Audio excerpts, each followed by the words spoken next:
Good morning विद्यार्थी मित्रों। આપણે હવે પ્રેક્ટિસ બુકમાં આવેલી કેટલીક ખાલી જગ્યાઓ એ આપણે સોલ્વ કરવાની છે, જેના જવાબ તમારા જાતે બોલવાના છે।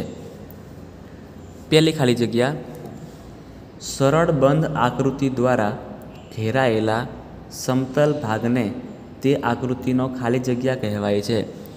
આપણે ક્લાસરૂમમાં ભણ્યા હતા તેવી રીતે કે સરળ કોઈ બંધ આકૃતિ હોય અને એ બંધ આકૃતિ એ કેટલા ભાગને રોકે છે તો એને શું કહેવાય?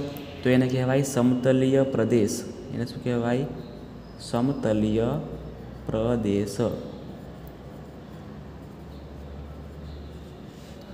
ઓકે, આ જે સમતલીય પ્રદેશ છે એ સમતલીય પ્રદેશમાં કોઈ બંધ આકૃતિ હોય તો એ બંધ આકૃતિનું જો આપણે માપ જોઈએ તો એને ક્ષેત્રફળ કહેવાય, પરંતુ જો આખું સમતલનું માપ જોતું હોય તો એને સમતલીય પ્રદેશ જ કહેવામાં આવે। એના પછી બીજું, સરળ બંધ આકૃતિના સમતલીય પ્રદેશના ખાલી જગ્યાને આકૃતિનું ક્ષેત્રફળ કહે છે। તો કોઈ પણ બંધ આકૃતિ છે અને બંધ આકૃતિમાં અંદરનું શું હોય? તો માપ હોય। તો અંદરના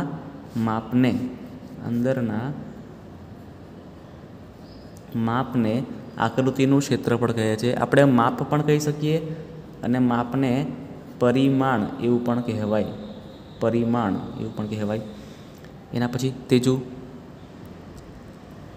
બે એકરૂપ આકૃતિઓના ક્ષેત્રફળ ખાલી જગ્યા હોય છે। એકરૂપ એટલે ડુપ્લિકેટ આકૃતિ કે જે બંને સમાન દેખાતી હોય અને સમાન જ માપ ધરાવતી હોય, તો એ બંને આકૃતિના ક્ષેત્રફળ પણ કેવા હોય?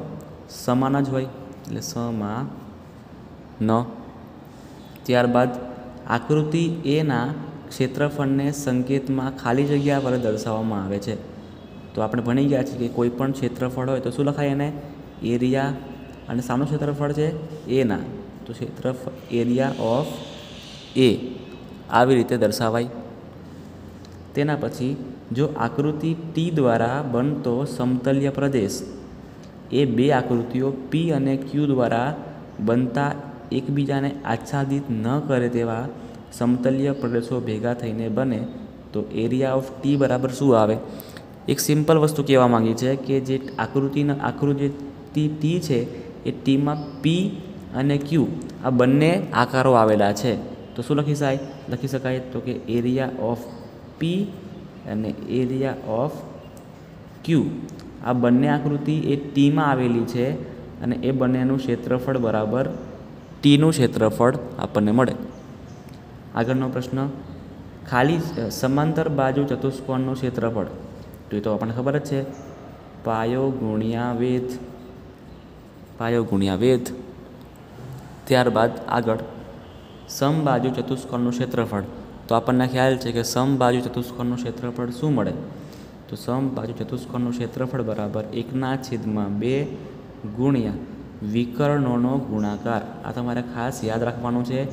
વિકર્ણોનો ગુણાકાર કરીએ અને એ ગુણાકારને આપણે અડધો કરી દઈએ, હાફ કરી દઈએ, તો આપણને સમબાજુ ચતુષ્કોણનું ક્ષેત્રફળ મળે। ત્રિકોણનું ક્ષેત્રફળ તો બહુ સિમ્પલ છે, 1/2 પાયો ગુણ્યા વેધ।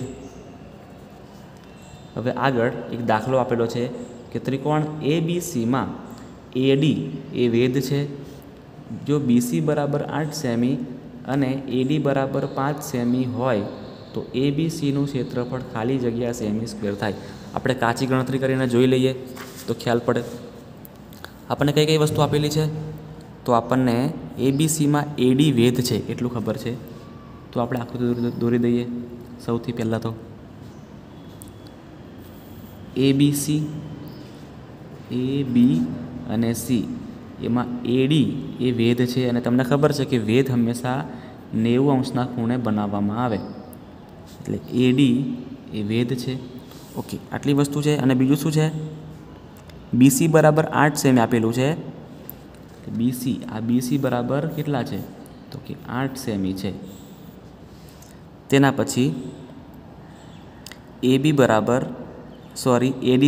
5 સેમી, AD બરાબર 5 સેમી, એટલે પાયો આપણને 8 આપેલ છે અને વેધ આપણને 5 આપેલ છે। તો ત્રિકોણ ABCનું ક્ષેત્રફળ મેળવવાનું છે। હમણાં જ સૂત્ર ભણી ગયા આપણે કે ત્રિકોણનું ક્ષેત્રફળ બરાબર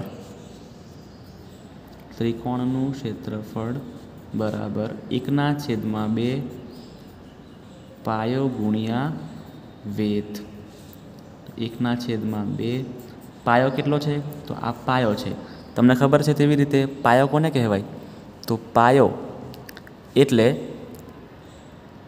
વેધ જેના પર બનતો હશે એને કહેવામાં આવશે પાયો. એટલે પાયો 8 અને વેધ છે 5. જે પણ કટ થાય એને આપણે કટ કરી દેવાનું. 2 ચોક 8 થશે, એટલે 4 ગુણ્યા 5 એટલે કેટલા આવશે? તો કે 20 સેમી સ્ક્વેર. આ થશે ત્રિકોણ ABCનું ક્ષેત્રફળ. આગળ જોઈએ હવે કેટલા આવશે. અહીંયા આપણે 20 આવશે તો 20 લખી દઈએ. ત્યારબાદ આગળ ત્રિકોણની કોઈ પણ ખાલી જગ્યા તેનું 2 સમાન ક્ષેત્રફળવાળા ત્રિકોણમાં વિભાજન કરે છે. ઓકે, કેવી રીતે? તો ફરીથી રફ કામ કરીને જોઈ લઈએ. ત્રિકોણની કોઈ પણ ખાલી જગ્યા અને 2 સમાન ક્ષેત્રફળમાં વિભાજન કરે. તો કોઈ પણ હું ત્રિકોણ આવી રીતે દોરી દઉં તો કોઈ પણ ત્રિકોણમાં અમારે જો કદાચ 2 ભાગ કરવા હશે તો શું કરીશ? વચ્ચેથી એક લાઈન પસાર કરીશ. તો જ્યારે પણ ત્રિકોણમાં વચ્ચેથી લાઈન પસાર થશે એટલે કે ત્રિકોણના કોઈ શિરોબિંદુમાંથી લાઈન દોરું અને એની સામેની બાજુના 2 સમાન ટુકડા કરે, આ ટુકડો અને આ ટુકડો એ સમાન થાય ત્યારે આને ત્રિકોણની મધ્યગા કહેવામાં આવે. શું કહેવામાં આવે? મધ્યગા કહેવાય. એટલે જવાબ શું આવશે? કે ત્રિકોણની કોઈ પણ મધ્યગા તેનું 2 સમાન ક્ષેત્રફળોવાળા ત્રિકોણોમાં વિભાજન કરે છે.